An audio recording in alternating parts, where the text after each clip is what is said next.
Okay, so you want to start a side hustle, but you think that you don't have enough time. Is this you? If so, today we're going to talk about that because I hear from people all the time that they want to start a side hustle, but they feel like they just don't have enough time. Hi, I'm Lindsay. I teach women how to make money online using their creative skills, and I can absolutely relate to this time issue. When I first started selling handmade party decorations on Etsy, I remember that my mother-in-law came to watch my daughter on a Saturday, and she was probably about 1 year old. And I can't quite remember exactly, but I remember being tired from still not sleeping because my child was still not sleeping up until I don't even know when. When my mother-in-law came to watch her, I decided to create a new party to sell on Etsy. So I got to work creating all the different things for it. And I think I worked for like 4 hours straight and barely got anything done. And I remember my mother-in-law commenting on how much time I had spent. And at the time, it did feel like a lot of work. And I wondered if it was worth it. And this part right here, the beginning part where it takes way too long to do something, is exactly where most people will quit. They quit because they look at how long it took them to do those very first tasks and they say to themselves, wow, this isn't worth it. So fast forward a few months in my business, past that story, and I started to sell that party on Etsy over and over again.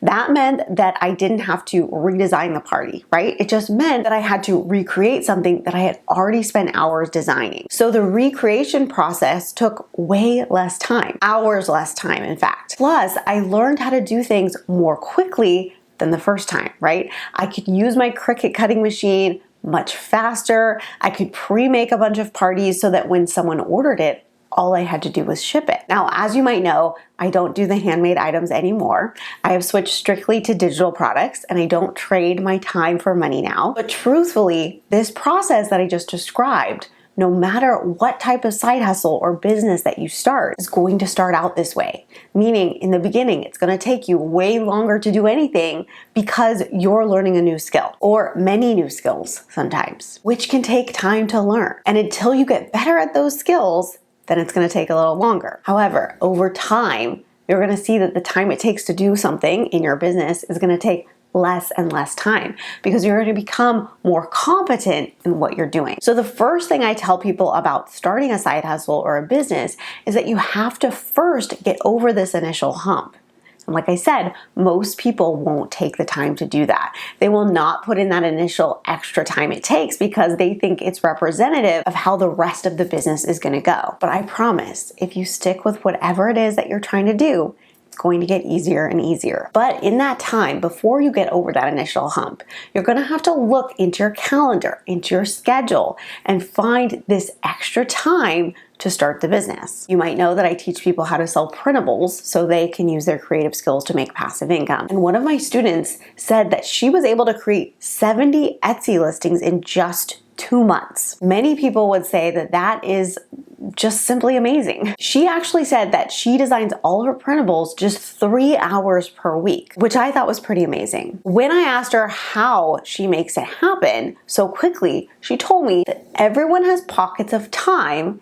You just have to find them. And I thought that is so true. So I wanted to give you a few ways to find pockets of time to spend on a side hustle, like creating printables, for example, or anything else that you're trying to pursue as a business. And the first is to check your social media usage. Did you know I was going to say that? Tell me underneath this video where you spend most of your time. What is your favorite social media platform? I personally love Instagram myself. I know we're on YouTube here, but it's probably my age that makes me want to spend a lot of time on Instagram, that I don't spend much time on Facebook, that I don't spend a lot of time on TikTok, but I can get scrolling on Reels on Instagram for hours, right? And here's the thing.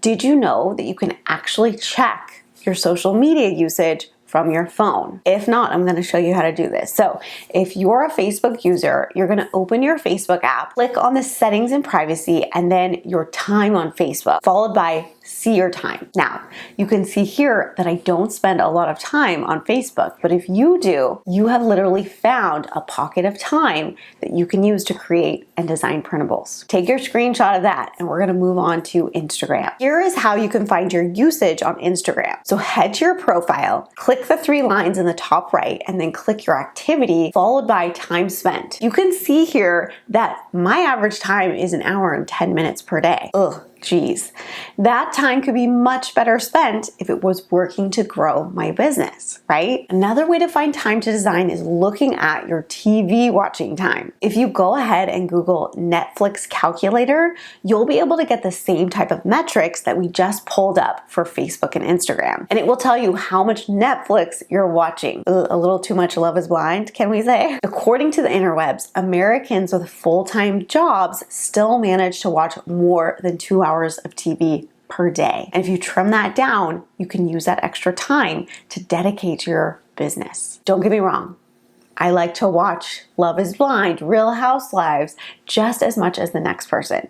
But I want you to know that I have built my entire business on the side, meaning that I have been able to grow my shop to over 500 listings, as well as my weekly blog, my YouTube channel that you're watching, my hundreds of coaching clients, all while working a full-time job and being a mom. So if we're saying that we don't have enough time to create the business that we want, we need to recognize that it's all about perspective, right? What you're really telling me when you say you don't have enough time is that having a business that you want just isn't a priority to you. Because the reality is, we all make the time for the things that matter the most in our lives. We don't stop picking up our kids from school or doing our laundry, unfortunately, because we lack the time. We have to prioritize those things, right? They come first on our list. Another perspective to realize is that if you want to start a side hustle or a business, you're going to have to invest one of 2 things. You're either going to have to invest your time or you're going to have to invest money. So for example, if you want to get into investment properties, for example, you have to put a good chunk of money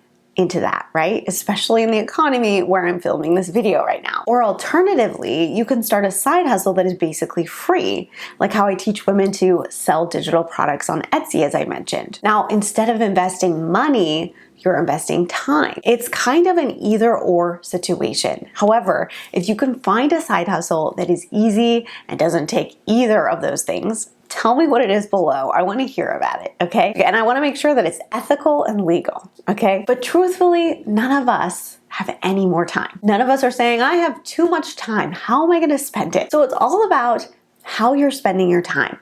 What I would recommend is keeping a log over the next week to see where you're really spending your time. You're going to realize really quickly that it's likely you're not using it as wisely as you could be. And if you take my students' advice to use those pockets of time, you're going to be so proud of what you're able to build, even with the little amounts of time that you can find to dedicate to it. I hope you'll use this video as a sign to get started with something you've been putting off because of time. Now, if you'd like to make money selling printables on Etsy and you want a checklist for getting started, head to atouchofla.com/checklist and it will help you save time by helping you ask the right questions as you start a side hustle selling printables. I truly hope this was helpful to you and I will see you in the next video.